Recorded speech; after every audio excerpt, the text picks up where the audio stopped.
আজকে সারাদিন ধরে বৃষ্টি হচ্ছে, সকাল থেকে বৃষ্টি হচ্ছে এখন পর্যন্ত। দেখুন এখন প্রায় 2:30 বাজে, এখন পর্যন্ত বৃষ্টি হইতেছে।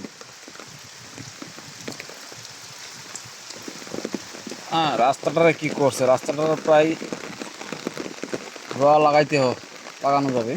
রাস্তাটা করছেটা কি, প্রচুর বৃষ্টি। এরকম এরকম বৃষ্টি মনে করেন আজকে সকাল রাত 3টা থেকে শুরু হয়েছে, এখন পর্যন্ত বৃষ্টি হচ্ছে।